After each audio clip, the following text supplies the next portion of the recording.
Good morning. This is the recommending committee for May 5th, 2025. This meeting is officially called to order, and I am going to ask now if we are compliant with our open meeting law. Yes, sir, you are. Thank you very much. Item number 3 is public comment. Comment during this portion of the agenda must be limited to matters on the agenda for action. If you wish to be heard, come forward and give your name for the record.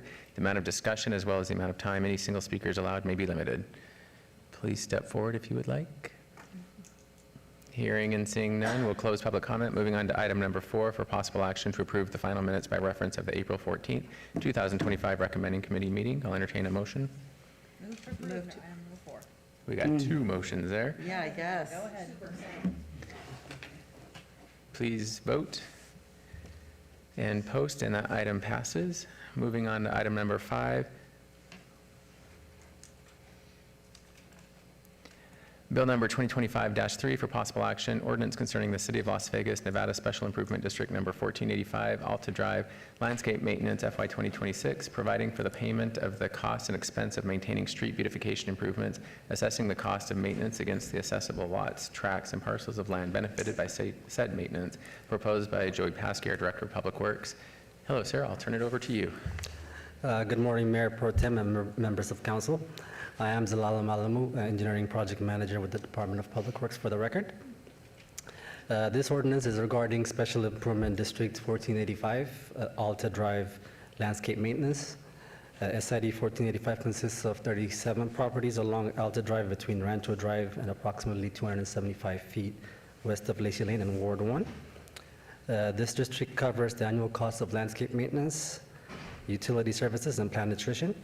It is renewed annually, and assessments for the period between July 1st, 2025 and June 30, 2026 totals $118,050. The SID is paid 100% by the property owners. All is in order with this item, and staff recommends approval. Thank you very much. And this is a public hearing if anybody would like to comment. Hearing and seeing none. Are there questions up here? Okay, this is in my ward. I'm going to move to approve. Please vote and post. That item passes. Thank you, sir. I believe you'll stay up here for the next item as well. Bill number 2025-4 for possible action, ordinance concerning the City of Las Vegas, Nevada Special Improvement District number 1516, Fremont Street Maintenance District FY 2026, Las Vegas Boulevard to 8th Street, providing the payment of the costs and expenses of a neighborhood improvement project, assessing the cost of the project against the assessable lots, tracts, and parcels of land benefited by said improvements, proposed by Joey Paskey, Director of Public Works. And I will again turn it over to you. Yes. Once again, Mayor Pro Tem and members of council, I am Zalal Alamu, Engineering Project Manager with the Department of Public Works for the record. This ordinance is regarding Special Improvement District 1516, Fremont Street Maintenance. SID 1516 consists of 32 parcels bounded Las Vegas Boulevard to the west, 8th Street to the east, Ogden Avenue to the north, and Carson Avenue to the south in Ward 3. The district covers annual costs of maintenance, landscape maintenance, street cleaning, public utilities, promotional events, and marketing. It is renewed annually, and upon close coordination with the Fremont East District Board, there will be no assessment for the period between July 1st, 2025 and June 30, 2026 due to sufficient fund reserves to cover anticipated expenses. This SID is paid 100% by the property owners. All is in order with this item, and staff recommends approval. Wonderful, thank you. This is a public hearing if anybody would like to comment. Hearing and seeing none, I'll close public comment period. Is there any questions up here? And I will entertain a motion. Move to approve Bill number 2025-4. There's a motion. Please vote and post. And that item passes. Nice job. And bills number 2025-3 and 2025-4 will be heard at the May 21st, 2025 City Council meeting. And moving on now to item number 7, bill number 2025-5 for possible action, amends LVMC Chapter 6.08 to make various changes regarding ambulance franchise, including provisions to update maximum service rates, change the method and calculation of annual increases in service rates and franchise penalty items, update provisions regarding the revocation and adjustment of franchise for noncompliance, and provide for the extension of ambulance vehicle service life under certain circumstances. This is proposed by our Fire Chief, Fernando Gray, and I'll turn it over to you, Ms. Bishop. Good morning, Mayor Pro Tem and members of the recommending committee. Gina Bishop, for the record, franchise officer in the Office of Strategic Services. Chief Gray is the sponsor of this bill. He was planning to attend. Something must have come up, but would just like to assure the committee that the business impact solicitation was conducted in accordance with NRS 237. And so everything in regard to the bill is pretty much in order. The notifications were sent out. We received a couple of comments, a couple of questions, nothing negative. And the business impact statement was signed by the city manager and approved at the April 16th, 2025 meeting of the city council. As you read, Mayor Pro Tem, the bill does account for a number of things. Among the highlights are the rate increase, increasing the baseline maximum ambulance service rates that are allowable under our ordinance. They were increased by about 3.5%, about 6.5% from last year's increase. So it also creates a different method for calculating increases in the future to ambulance rates and liquidated damages by establishing an annual percentage increase, which follows the CPI medical care services. But if that CPI index goes below 3% or over 5%, the ceiling is 5% and the floor is 3%. So our rates will always be between 3 and 5% increases. And with that, there was just some general cleanup in the ordinance as well to remove some outdated language and clarify certain responsibilities. If there are any questions, I'd be happy to answer them. Thank you, Ms. Bishop. Is there any questions up here? Yes. Please. So there's a change to allow ambulances to run up to 500,000 miles from the current 300,000 miles. So I just want to get more information, and I would also like to ask AMR what their stance is on that, their position. Yes, thank you. Through you, MBT. The life of an ambulance service vehicle could be extended to 500,000 miles if a new engine and transmission have been installed before the 300,000 miles has been reached.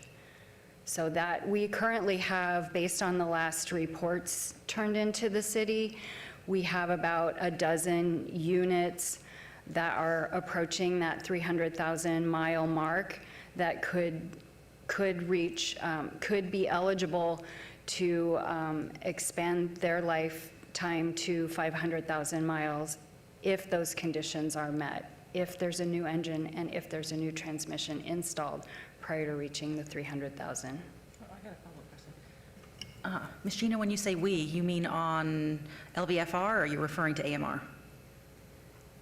Rigs, On the rates, The rigs? the actual rigs On the- that are poised to hit that mark, that still Yes. have life in them. Were you referring to LVFR rigs, or are you referring to AMR rigs? oh, this would be ambulance franchise vehicles. Okay, so in the entire system, not just AMR, GEMS, everybody. Every franchisee, yes, every ambulance service franchisee. Okay. Thank you. I believe we have representatives from AMR here. I would invite them to come on up. Thank you, Gina. Thank you. My name is Kirk Schmidt, representing American Medical Response. I'm the regional director for Southern Nevada. So the mileage requirement was not a request made by AMR during the ordinance review. That was made by one of the other franchise holders. We have always met the 300,000 mile replacement. This request was made by one of the other franchise holders, and actually it mirrors what happened in the county. And again, at that time, our statement was, we're okay with the 300,000, but the other franchise holder in the county and also in the city had requested the 500,000 mile due to their statement was they had difficulty finding replacement ambulances.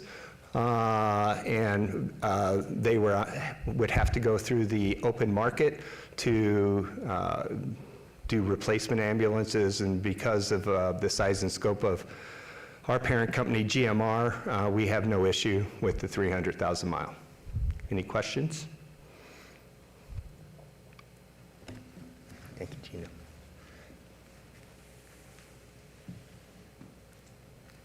Are there any other questions up here? Ms. Gray, is there anything? Ms. Gray, I apologize. I don't know why I said Ms. Gray. There's no Gray up there.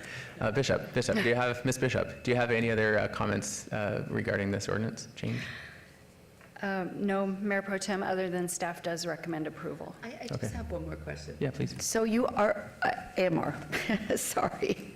So are you opposed to the 500,000, or your stance is okay with this? You didn't request it, but do you feel that this is something that you think is a good idea? Kurt Schmidt, representing American Medical Response, Regional Director for Southern Nevada. It's not that we're opposed to the 500,000 mile, we just wanted to make it clear that that was not a condition that we felt was necessary within the ordinance, because we have no difficulty with the 300,000 mile limit. Does that answer your question?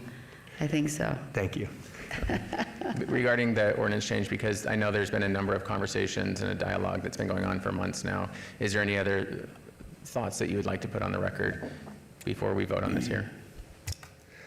No, we did have some statements in the BIS statement where we expressed some concerns about the increase to the penalties year over year. But as you're all aware, we've signed an agreement for a 3-year agreement where we've accepted the stipulations of the fines increasing year over year. Okay. And I know we all appreciate the partnership and the back and forth between both Ms. Bishop, our Fire and Rescue Department, and AMR, so we appreciate everyone working together to come to a conclusion. If there are no other questions up here, I will entertain a motion. Or, I didn't do public comment, I guess. If there's anybody else that wants to talk on this, let's do that first. Okay, hearing and seeing none, we'll close public comment and entertain a motion. Move to approve bill number 2025-5. We have a motion, please vote and post. And that item passes, and bill number 2025-5 will be heard at the May 7th, 2025 City Council meeting, and that brings us to item number 8, citizen participation. Public comment during this portion of the agenda must be limited to matters within the jurisdiction of the recommending committee. No subject may be acted upon by the recommending committee unless that subject is on the agenda and is scheduled for action. If you wish to be heard, please come on down. And hearing and seeing none, we'll close the public comment period and adjourn this meeting. Thank you all.